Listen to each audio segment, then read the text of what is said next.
Hello and welcome to AGTP Daily, where we cover the most significant tech stories in the US and abroad. Today is Monday, the 9th of March, 2026.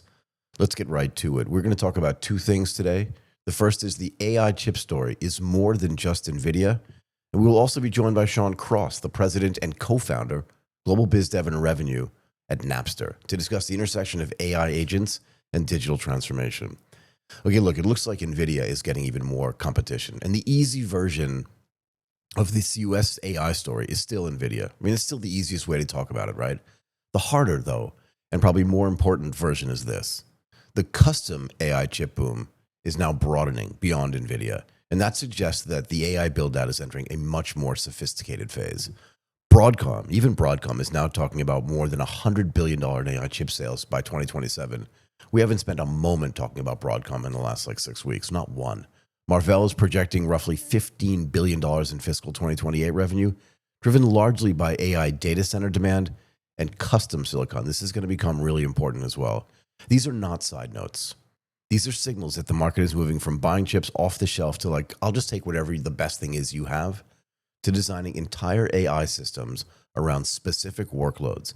And that matters. And the reason why is because a custom chip cycle is not just a semiconductor story. It's a capital expenditure story.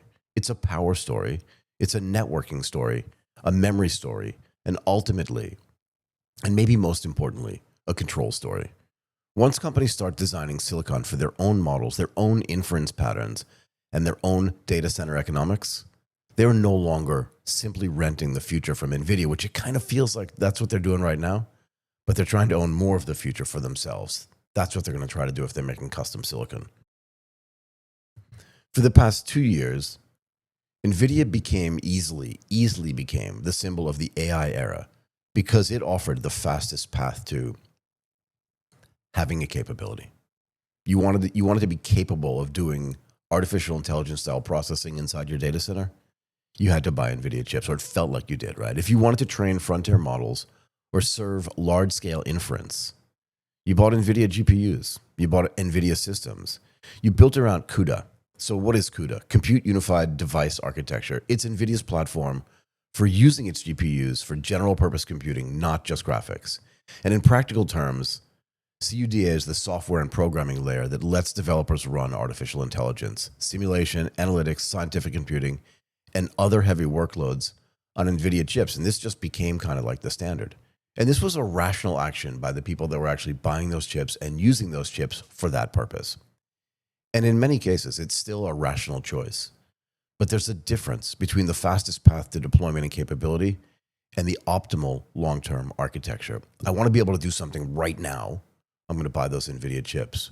But do I want to do something more specific, more towards what I actually want to do, more for my inference model? That's a different story. And what Broadcom and Marvell are both saying now is that some of the biggest buyers in the world are beginning to care more about the second option and the second question. How specifically do you want to integrate what you're doing and what you want to do and what you want to accomplish into the chips that you're using? If it's just generic stuff, it's just generic processing and you're happy with CUDA, well, then go with NVIDIA. But Broadcom's message was especially striking. The company said its AI chip sales could exceed $100 billion by 2027. Driven by demand for custom design processes from large customers, including Alphabet, Meta, Amazon, and Microsoft. And we kind of talked about this a few weeks ago. How this idea of all these companies are designing their own custom chips because they have custom needs. They have very specific ways that they want their technology architecture to interact with their models and with their inference. Reuters also reported that Broadcom expects to supply more than 1 gigawatt of custom chips to Anthropic in 2026, rising to more than 3 gigawatts in 2027, and that it intends to deliver OpenAI's first chip in 2027 as well.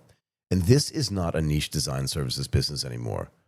That is hyperscale infrastructure being rewritten in custom silicon. This is going to be the big upcoming story, I think, for the second half of this year. And note the scale language here. When we said how big these chips are, how many chips they were going to buy, we talked about it in power terms, in gigawatt terms, not in how many racks they were buying, not in how many chips they were buying, and not in how many boards they were buying. Not even clusters, like in the old sense of how many clusters they were going to purchase and then use and then install. Power has become the unit of analysis because AI infrastructure is now so large that the question is no longer simply how many chips a company can buy. The question is how much electrical capacity, how much memory bandwidth, networking throughput, and manufacturing allocation can it command over multiple years, multiple product cycles, model iterations. Broadcom said it has secured chip making capacity and high bandwidth memory through 2028. And that tells you that this is being planned like industrial build out. We've talked about this for weeks now. This is industrial style, nation state type investing. This is not like a normal product cycle. And Marvel is telling a related but still slightly different story. Its projection of roughly $15 billion in fiscal 2028, which is a couple of years out for sure, is more important not just because of the size of the number, but because of where the growth is coming from, where it emanates. Reuters reported that hyperscaler spending is flowing into Marvel through its data center business, including custom ASICs chips and high-speed interconnects. Analysts highlighted Marvel's strength in linking chips more closely with the system as cloud companies build larger AI clusters inside of their cloud businesses, right? And that may sound very technical, but it goes to the heart of the next AI phase. Performance is no longer about the chip or just the chip itself, right? It's about the fabric between the chips. And that is a key, if not the key, conceptual shift here. The first phase of the AI boom, which frankly doesn't feel that long ago, but you can see how fast things are moving right now. Who has the best chip? Who has the best accelerator? This was easy stuff. How fast can I get it? How many of them can I get? And the next phase is who can build the best stack? And that best stack is going to require customization, right? Because the models themselves are going to be more customized. The inference stuff is going to be more customized. And hence the chips definitely need to be more customized, but also the power usage and everything else that's associated with how you build out these stacks. Because once models move from spectacular, like we're just demoing this, we know what the potential is, to persistent industrial style workloads, the economics across the board change. Training still matters for sure, but inference starts to dominate. And inference has a different profile. It's less about one giant burst of compute and more about relentless efficiency over time. Latency, power draw, throughput, utilization, cost per token, cost per query, cost per enterprise workflow completed. Specialized silicon, customized silicon starts to look much more attractive in that world. And that is why the custom chip expansion, broadening beyond Nvidia, is so meaningful. And remember, Nvidia, who's been very good at kind of changing and iterating their business over time, has built their current business to be very specific, to build very specific types of chips, right? And they're also trying to compete in this full stack. We want to build an entire AI business, not just be a chip business. It suggests that leading AI customers increasingly believe that enduring profits may not come from having the most famous chips, but from lowering the cost of AI systems at scale. This is always the way this stuff works. The only difference here is that what's taking place in the AI world, in the AI build-out, in this hyperscale business, is that this build-out, this industrial style build-out, is happening at light speed. It really is. I've seen so many technology cycles, and I've never seen things develop this quickly. Never. And that means that the chip designed for a particular model family, networking optimized for a particular traffic pattern, memory turned for a particular inference profile, software and orchestration designed not around theoretical peak performance, but around real production economics. This is where important. This is where OpenAI comes in. OpenAI has become large enough that compute is no longer a procurement issue. It's a strategic dependency issue. We talked about this, right? Single point of failure, single point of influence. Reuters reported this week that OpenAI has surpassed $25 billion in annual revenue. That's a lot. While reportedly targeting hundreds of billions of dollars in compute spending over time. I mean, you can do the simple math there. That's money losing for now. If your revenue is $25 billion and you're spending hundreds of billions, well, you're losing money. Earlier Reuters reporting said that OpenAI was set to finalize its first custom chip design with a view to mass production at TSMC, so Taiwan Semiconductor, right?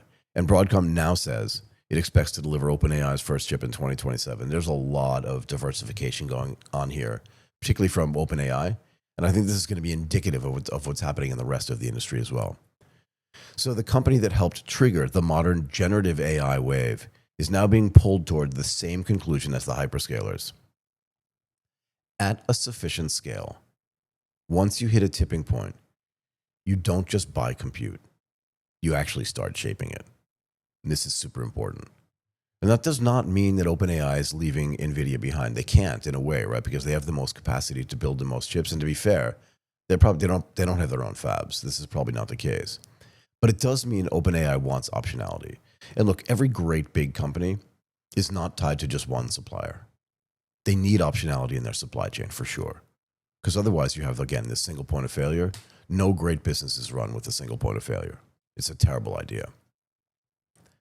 Frontier AI labs like OpenAI need access to the best general purpose training hardware, but they also need a path toward lower cost inference, tighter infrastructure control, and reduced exposure to one supplier's pricing, roadmap, and ecosystem. Again, this is the same thing we saw with Apple. They were just tied to Intel, and they said to themselves, well, Intel's making great chips, but everybody else has those same chips. We want custom silicon. And when Apple came out with the M1 stuff, and the M2, and their M-style chips, and their A-style chips that they built themselves, that they designed themselves, the game completely changed for them. Completely changed. And custom silicon is partly about performance, but at this level, it's also about bargaining power. Apple gained so much bargaining power when they started designing and building their own chips. They didn't need to rely on somebody else's roadmap, somebody else's pricing, somebody else's supply chain problems. They could manage this all by themselves. It gave them so much more power. And Anthropic fits into this pattern as well. We were talking a little bit about OpenAI, but through a different kind of alliance structure. Anthropic itself is deeply tied to Amazon's AI infrastructure strategy. And Reuters reported late in 2024, right? So a year and a bit ago, that Anthropic planned to train and deploy models on Amazon's Trainium chips and Inferentia chips. And more recent reporting shows Broadcom discussing multi-gigawatt shipments. Again, notice that is set in energy terms, not in how many chips, but how much power they're using, tied to Anthropic demand. In other words, Anthropic is not just a model company again. It is becoming part of a vertically integrated infrastructure relationship, model layer, cloud layer, and silicon layer moving closer together. Again, everybody wants to build this full stack business. Anthropic is no different. And this definitely matters for competitive reasons too. Anthropic's power in the market does not come only from Claude's model quality. I'd still find Claude something really hard to say. Maybe it's just me. It also comes from how efficiently it can train, serve, and monetize Claude at scale. Right? And we saw this a few days ago. When a lot of people left OpenAI and came over to Anthropic, their systems crashed. This cannot happen. This needs to work and be working really well at scale. Reuters reported this month that Anthropic has been valued at $380 billion. And Reuters also reported that OpenAI is already above $25 billion annual revenue, while Anthropic is around $9 billion. So it's a little bit less than a third, a little bit more than a third, excuse me. And when revenue and valuation reach that level, infrastructure efficiency is no longer a back office issue. It becomes part of the core business model. Right? This stuff needs to change. If you're generating $9 billion of revenue, your infrastructure needs to be world-class. And then there's Perplexity. Perplexity is kind of a different kind of company in this conversation because it's not trying to build giant foundation model infrastructure at the same scale as OpenAI or Anthropic. But it may be one of the cleanest examples of why inference economics matters so much. Even for a company like Perplexity, which is not trying to do the exact same thing that Anthropic and OpenAI are doing. Perplexity is building an AI-native answer engine, and more recently, an AI-powered browser as well. And that kind of product lives or dies on the ability to serve enormous numbers of queries cheaply, quickly, and continuously. And in a way, what they're doing in the browser space is kind of similar to what Google did in the browser space as well 20 years ago when they built Chrome. That's the window onto the internet that everybody uses. So if you're going to use Google and Google services, it's not custom silicon, but it's a custom browser in a way. And it gets people into the Google ecosystem right from the get-go. Okay? And Reuters has reported that Perplexity is Nvidia backed, that it has pursued major funding at high valuations, and that it is expanding distribution through products like Comet. That's the browser, yeah? The more AI becomes a frequent search-like, always-on consumer behavior, the more valuable, lower-cost, specialized inference infrastructure becomes, and that leads to custom silicon. So even if Perplexity is not designing chips itself, It sits downstream from the same structural shift. If the industry can move from a premium general purpose compute toward more specialized, cheaper, and more efficient stacks, which is what everyone's going for, companies built on high volume AI queries stand to benefit. Okay? And in that sense, the custom chip boom is not just about who makes silicon. It is also about which application companies become viable at scale because the cost curve improves. Right? And again, if you only have one chip supplier, well, then they control pricing. And they can sell it to you at any price they want, the price that's good for them, not a good price for you. And anytime there's competition in the market, it's going to lower the price. And this is also why the Nvidia story becomes more nuanced from here. Nvidia is not suddenly losing, and they're not going to suddenly lose either. Far from it. Reuters reported that big tech is still expected to spend more than $630 billion on AI infrastructure this year, and Nvidia is still central to that build-out. But the market's beginning to distinguish between being essential and being singular. The custom chip boom says that the AI economy is broadening, not away from Nvidia entirely per se, but away from the idea that one company alone defines the architecture of the future. And that broadening changes the nature of the CapEx cycle. I mean, completely changes it, right? A GPU boom can be powerful, but it can still feel like a procurement spike, urgent, concentrated, even somewhat episodic, right? But a custom stack boom is different. It implies deeper, more longer-term commitments, longer planning horizons, more dependence on foundries like TSMC, packaging, networking, memory, and power infrastructure. Obviously, the power is going to be one of the most important things here. It also suggests that AI spending is evolving from a race to acquire chips into a race to architect systems. Again, I'm not calling any of the stuff that's out there an MVP. It's not a minimal viable product. But everybody wanted to get their thing out. And now they're saying, how do we customize this thing? And these system races tend to last longer. So the real headline here is not Broadcom versus Nvidia or Marvel versus Nvidia or custom chips versus off-the-shelf chips. The headline is that the AI build-out is maturing. And it's maturing super duper quickly. The market is moving from an heroic phase where the objective was simply just to get enough compute to matter. How can I get my stuff out there? How can I get enough chips and enough data center access for my product to matter? Into what's now turning into a much more industrial phase, where the objective is to make AI economically sustainable for the entire world. For the entire world. And that is why Broadcom can talk about more than $100 billion in AI chip sales by 2027. That's why Marvell can talk about $15 billion in revenue on AI data center demand. And that's why OpenAI is looking at custom silicon. Why Anthropic is aligning very tightly with Amazon's chip stack, and why companies like Perplexity will care intensely about the falling cost of inference. Because in the end, the most important question in AI may no longer be who has the smartest model, but it may be who can deliver intelligence most efficiently, most reliably, and at the greatest scale. And that's a much bigger contest than one chip company, even one as dominant as Nvidia has been, particularly over the last few years. Okay, give us a moment. We're going to welcome Sean Cross, the president and co-founder, Global Bizdev and Revenue at Napster, in a moment. Thank you so much for doing this. We wanted to have you here to explore this intersection of AI agents and digital transformation, particularly how AI-powered expertise, because I think this is actually kind of cool, is reshaping enterprise customer engagement, among other things. But before we do that, I think because Napster's like a thing, maybe you can actually tell us what Napster is now, and maybe a little bit of the progression as well, because I think it's actually kind of relevant, if you don't mind. Absolutely. I'll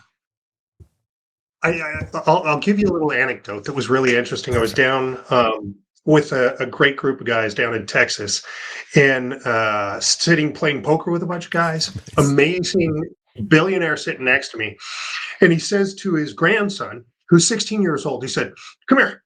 Comes over here and he goes, "Yes, sir." And he says, "Have you ever heard of Napster?" He goes, "Oh, yes, Grandpa." What do you know about it? He goes, "Nothing, but it's cool." And But sorry, go ahead. This is perfect. Go ahead. Funniest thing, because you look at a 16-year-old kid who knows the name, it recognizes the name, it changes the way he looks, and he knows it's cool. He doesn't know what it is, and he doesn't know where it's going. And it's really, that's, if you think about the way Napster actually started, it was a brilliant thing. It was democratizing music for everyone. Yeah. It was a broken model the way the music industry was approaching things. People said, listen, I need to break out of the cage and really disrupt and change and be able to have access to it. And I will tell you, I was on a call earlier today, people talking about they still have not only their downloaded Napster music, but with the bumps and the skips and the stuff that they did the recording. Yeah. That disruption, that empowerment of a product that the industry demanded was really interesting. So last year, I had been talking to the CEO of Napster for a couple years. We had a great relationship, actually out of Japan. And I know you spent quite a bit of time in Japan. Yeah. And we had a lot of mutual friends in common. But the interesting thing is we wanted access to those contracts. Were very easy to talk to the music industry to really empower music as we take this next step into AI. When we acquired Napster, brilliant thing happened. You suddenly end up with 700 articles about the acquisition of Napster within 24 hours. Yeah. And you recognize name recognition. Go ahead, ask a question. No, I don't want to ask a question. I just want to say, like, first of all, I was there. I wasn't there, but I mean, I was around and paying attention in 1999 Yeah. when Napster was founded. Like I literally was. So I remember like this whole story, this whole progression. But you're right. Like you could have come up with a new brand name or a different brand or whatever that was more sort of evocative of what you're doing. But this is so classy. It's such a great thing because there's an unbelievable brand that a 16-year-old, I don't know what they do, but I know they're cool. You can't buy that. You know, like you can't recreate that. I mean, from scratch. That's super cool. No. And that was the realization. So we acquired. Look, phenomenal technology underlying. I could go into that. I don't think that's the purpose of us here. But the brilliant thing is here you've got a name. You could spend $200 billion teaching the world your name is Amazon. Exactly. Or you can buy Napster. And very honestly, look, we'll be the first to say we didn't realize the power of the name. I loved it. I've always loved it. Everybody in the company loved it. And we're going to acquire Napster. And suddenly the world responds. And that is a really powerful thing, that simple name recognition. And now we're really educating people about how Napster has moved from just music to democratizing expertise. Yeah. And that's really simple. What are we doing? We're giving people more power with expertise, and they don't completely understand how to do it, and we're walking them through it and showing them how to do that. I love which is really I was a lot going to of say, sorry to fun. interrupt you, but I love when a story has a great through line like this, right? In other words, and I was talking to somebody about this yesterday. If for some reason Coca-Cola just like went bankrupt, nobody was buying like sugared drinks anymore. Somebody would definitely acquire that brand because everybody would know exactly what it was. And if you could come up with some kind of through line for it, which is exactly what you're talking about, right? So we started off democratizing music. Now we're going to democratize access to expertise through artificial intelligence and whatever goes around that. It's just a great story, no? Yeah, that way, and thank you, because you've just edified the whole point. And the simplicity of that answer, if you think about it, right? How do I make something that people don't completely understand very simple to understand? And we give you access to agentic AI, right? And a lot of people don't understand that the billionaire, he saw it on my phone and he went, "This is incredible." Yeah. Right. And we were smiling and laughing and talking. And the step forward into that is, well, how do I use this? How do I understand this? And why would I use this? Right. And you've got other people our age that are using it. So go ahead. You have a question. I was just going to say, be very careful about our age. let's be very careful about this. The wonderful thing that is available in agentic AI right now is that it can touch every person in any way, shape, or form. For sure. And I'll give you a direct example. We created this amazing environment for Benfica. I don't know if you're a football fan or a soccer fan, but Benfica is the Premier League team for Portugal, and you may not know it, and huge fan base. But we created this wonderful environment with agentic AI. And so you go in and you start talking to it, and if you speak to it in English, it replies back to you in English. But if you speak to it in Portuguese, it replies back in Portuguese. Wow. Well, you're thinking all the young, hip, cool kids are going to instantly take to this. The interesting thing is that the 45 plus took to it much quicker. Really? Why? Why did that happen? Because you suddenly you walk into a website, and instead of seeing the chat box and having to type, Yeah. you now interact with what we're used to interacting with every day, a face, right? You Exactly. and I are sitting on Zoom. We've now been taught to talk to that face on Zoom. Exactly. We know what it is, but suddenly it reacts. You start asking a question, it answers. I don't have to click all over the website to try and search to find what I want. And you walk in, listen, I'm bringing my, 21-year-old niece to come watch the game this weekend. Messi's going to be there, so I'm all excited. And I want to buy her a jersey. Can I buy her a jersey and can buy her a whole kit? Yes, you can. Can you buy me one How too? tall is she? Yeah, I'm kidding. exactly. I'm kidding. I'm I kidding. know. I want a Messi jersey. By the way, my 21-year-old daughter, her very first game was watching Messi play for Inter Miami. So that complete sideline, but the excitement behind them. You can take and empower people now, not have to search around and not have to do things, but really open it up. And with our AI, what you're really empowering is memory, right? That's a key thing that's so different. It remembers everything you do. So I was in a meeting 2 weeks ago, and I was with this guy from, in Deer Valley, and what was his name, and what was the name of his company? Yeah. Boom, it responds right back because it has that memory and it sits with you, but it's also your private information.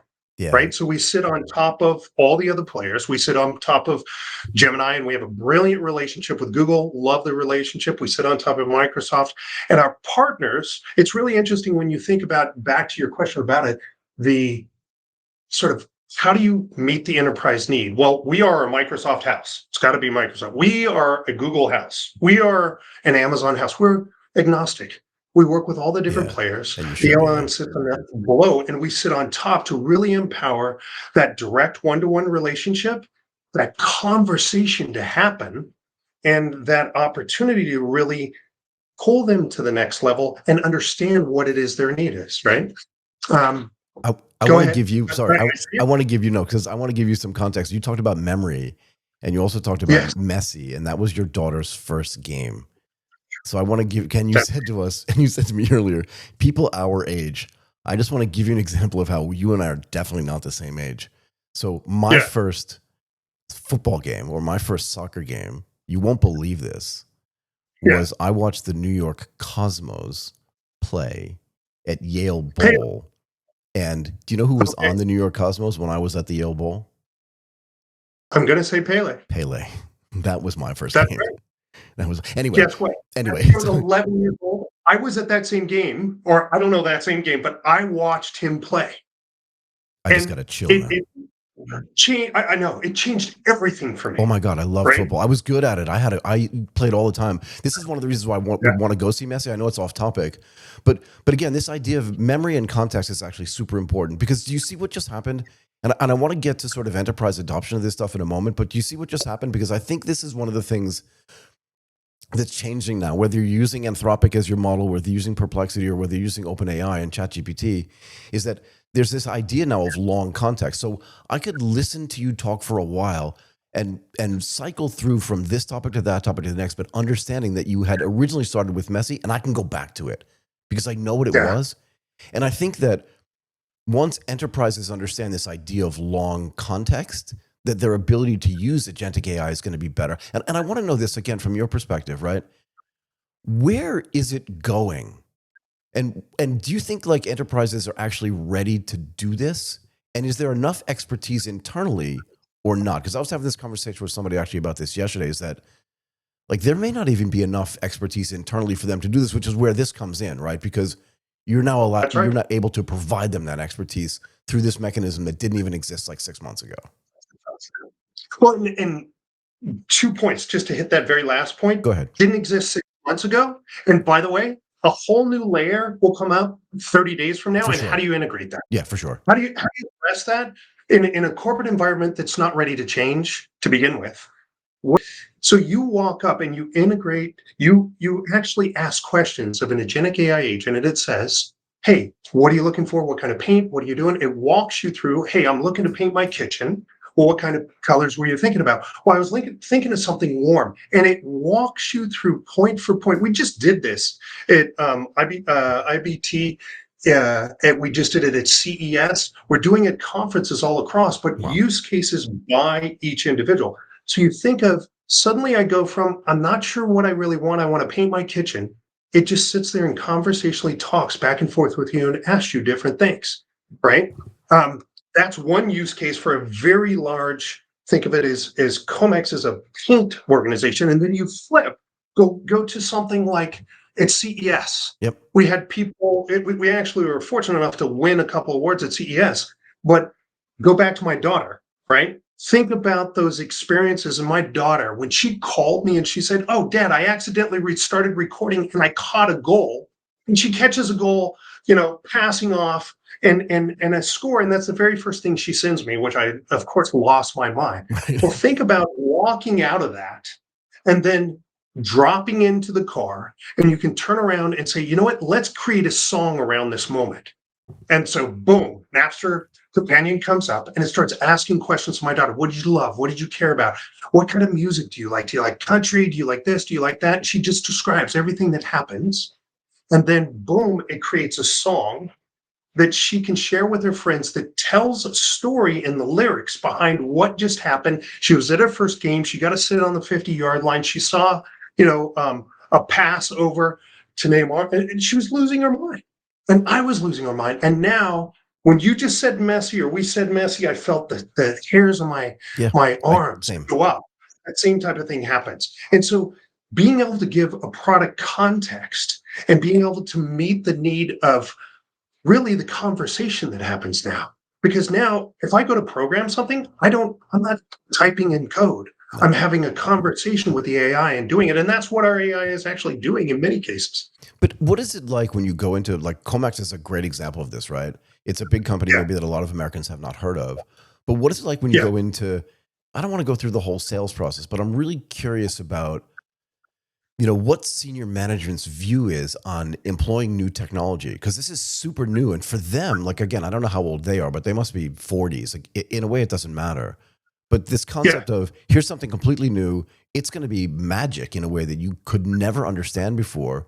What is that kind of adoption like? And, like, what are their expectations? And even internally, when they say, okay, we're going to do this, like, what are the, not the drawbacks, like, what are the barriers for them to actually employing this stuff? Do you know what I mean?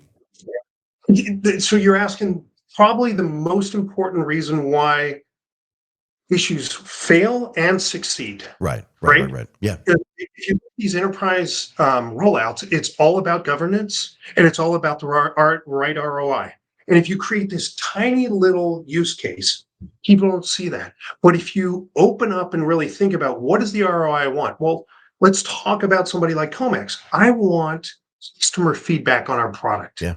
And so what do we do right now? We get a heat map and we understand they spent more time here or they went to this color more often versus the AI that captures the conversation you and I are having, Michael, captures everything you talked about, what you want in your kitchen, what the colors are, what the feeling is, what the mood is, and it feeds all that back. And then it gets smarter as it starts to have conversations with other people. Now, context matters once again. Go for it. We came out with something called Napster Station, which is our companion app sitting on a translucent screen, and it's got an interactive chat AI that has the conversation with you, right? And it asks you questions. It sits there and goes back and forth. You see the face on the screen, and whatever you say, it reacts on the translucent screen. And game changing. Game changing because now you feel like you're really having a conversation. And by the way, this is a massively complicated and 10,000 people inside, but you're one-on-one because of the way we've got the audio set up. It starts to ask those questions and go back and forth with you. So it's taking and creating context around real situations. Our entire product is that. It's all our customers saying, "I need this," and we reacted to it. So Does that answer? yeah, it does. It does. And another thing I'd like to follow up on, if you don't mind, is, like, when I was in college, I had a part-time job at night working at Southern New England Telephone. I went to school in Connecticut, and I actually did, like, I forget what they call it, 411, where you, like, would call and try to get somebody's phone. You try to get somebody's phone number, understand what somebody's phone number Yeah. was, right? Those calls were monitored by our management. And I'm curious, and the reason why is because they wanted to make sure we weren't doing silly things. I'm curious Yeah. if the same thing is happening with this type of stuff, right? Where it's not just like operating autonomously on its own and no one's paying any attention. Is there some kind of monitoring of it? And then based on that monitoring, going, oh, that wasn't the right thing, or whatever it is, and just then iterating the product around the feedback that you get from the people that are monitoring.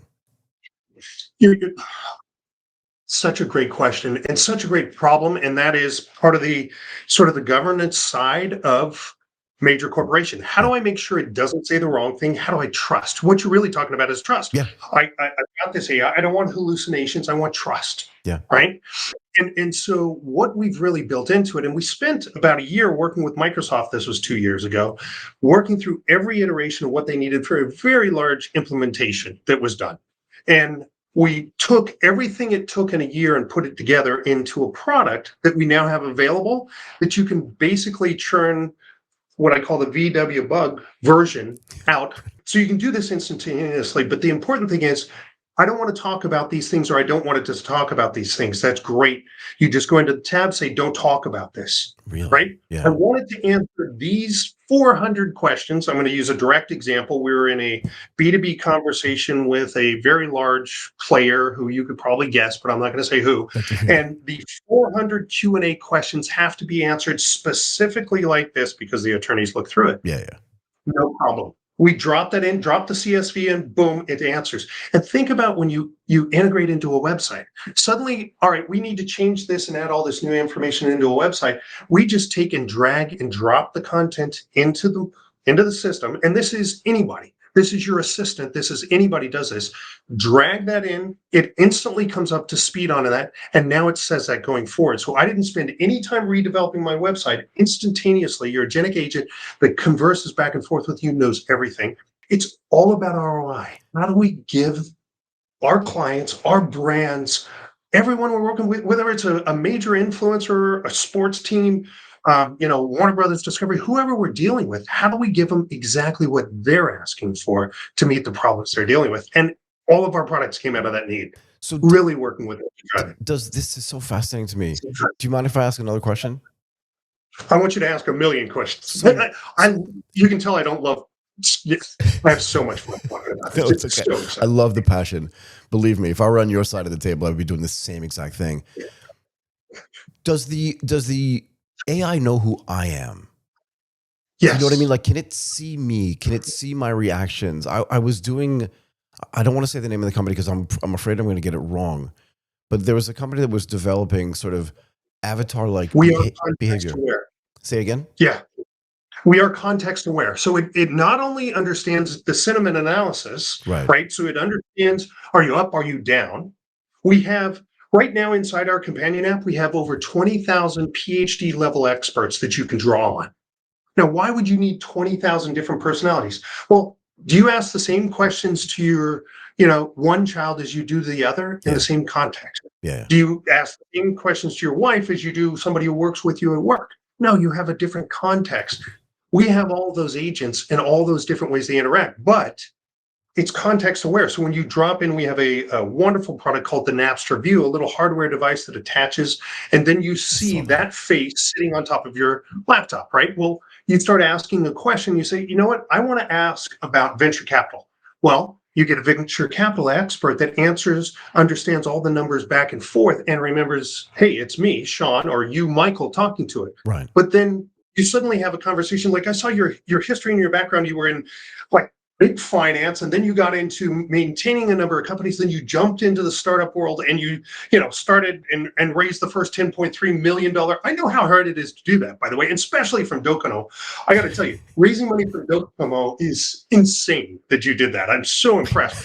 But the numbers and the metrics that you speak when you're talking about venture capital versus when you're talking private equity, different, and large trading, completely different context. Different, yeah. So imagine now that context and all those signals that you have over a year understands you, Michael, specifically, but it translates into all of those, right? Yeah. So now it knows Michael likes to answer things. I know that you like short, quick answers. I know you like to ask questions where you want somebody to expand on it and really tell a lot more and tell a story and give relevance. It understands all those things. And I'll give you a direct example. So our CTO, Ido, brilliant guy, he's so much fun to work with because his mind goes all over the place. We'll have to have him on the show as well. I have a bunch All of technical questions I'd love to ask too, but I'd love to do that. Sorry, go ahead.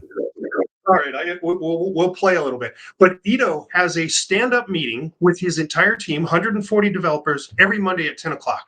How is that possible? Is this a giant Zoom? No. He has a digital twin of himself that sits there Oh my God. and drives and listens to everything he does, right? That chief of staff that sits in every single meeting, everything he does goes back and forth. Well, once a week, Monday at 10 a.m., everybody in his organization has a stand-up meeting with his digital twin. Wow. Out of that digital twin, he hears about everybody's point of view. He hears about the problems, he hears about the context, he hears about anything and everything going on in the entire organization. It's funneled up and created in an executive summary that he can consume quickly. But he has his hand now on the pulse of the entire organization. Wow. Think of the power behind that. The way we look at the digital expertise is that, is it all about reduction? No, it's more about empowerment. Look, if you have a great sales guy and you could create a digital twin of that sales guy that he could answer everything the way your great sales guy does, Yeah. could you create 11 of them that are there 24/7 that can answer the basic questions? Yeah, we do that. We just did that with a major sports team. I won't say who it is, but they cared all about selling those big suites, right? Yeah, The yeah. more suites we can sell, the more money we can make. The problem is they get hundreds of phone calls asking about general ticket sales. Right. Well, now that agentic agent sits there, is there 24/7, answers all those questions, goes back and forth, and then suddenly you hear, boom, hey, here's somebody who wants to ask about suite sales. Through a partnership with one of our partners, Solgari, we have the full CRM, Microsoft Dynamics 365, all integrated in together. And now you ask a question, it suddenly moves into suite sales, and then it routes you over to the ideal person. And we even create a suite that you can see. So when you're talking about suite sales, hey, would you like to add personalized jerseys for everybody who attends, right? I want everybody who attends to have a personalized jersey. I'd like them to get the kit. I'd like this. I like that. Hey, can you set up for all the food that I'd like? We're going to make it a birthday party. It just changed. I found out it's somebody's birthday party. All of that can feed directly in, remember it, come out in a report. And then that great sales man or woman who's great at closing has all of that information when they walk in the door. So where is it? I'll ask you this and then I'll let you go. But tell me, like, where do you, just based on all this stuff you're seeing and all these other examples and all the companies with whom you're working, you know what, besides the fact that it's great that they use your product, they're also giving you feedback as well. Mhm. And that feedback then allows more product development and more iteration. So just like, where do you see stuff going in this environment? Do you know what I mean? So like, if I'm talking to you 2 to 3 years out, is it just going to be Yep. this but better, or is it going to be this but different? Do you know what I mean? I think there's, we've been around for 7.5 years. We've grown, quite substantially in 7.5 years. Sure. We're all across the world. We've done some real great growth. But the real thing that we said from the beginning is that our partners, our brands, our influencers, our creators, whomever we're working with, should own their own data. It's the most important thing. They should own the customer relationship. Yeah, for sure. And they should decide how they get to monetize it. We sit, our real focus for the next 3 to 5 years is that we become a default infrastructure layer, right? Yeah. It doesn't matter what we're sitting on top of, but you think of how Salesforce has done it. You did a great interview with Gavin Barfield. Thank you. With Salesforce, and Salesforce for CRM is phenomenal. It's a great product, Yep. right? There's a lot of work to it. If I had an agentic agent that could do all the work that I have to do typing into Salesforce for me, it's game changing, right? Yeah. We're Cool. doing that same thing. We see and we're building today based on that signal, right? So we're going to sit on top of all those different layers, but I'm now going to understand everything about Michael. And by the way, everything about Michael is private. You get to control who gets to see it. You get to make the choice.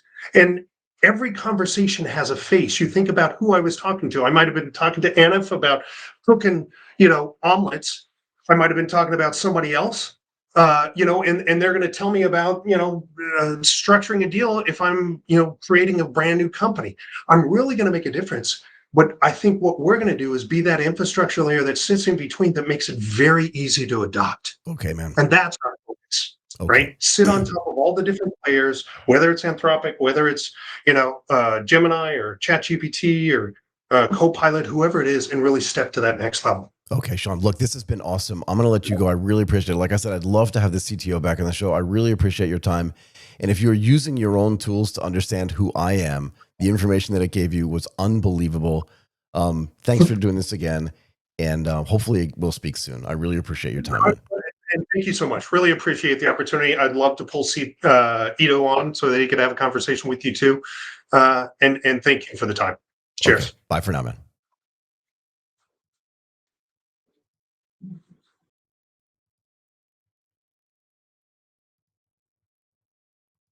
Okay, had a little bit of a technical problem there, but we're just going to keep powering on. I really want to thank Sean for coming on and doing that. That's it for AGTP Daily. Thank you again for joining us today. Give us a thumbs up on the video, subscribe to the channel on YouTube, and follow us all on our socials, X, Instagram, and LinkedIn. Let us know in the comments if there's anything you would like us to discuss on our upcoming shows. My name is Michael Waits. Bye for now.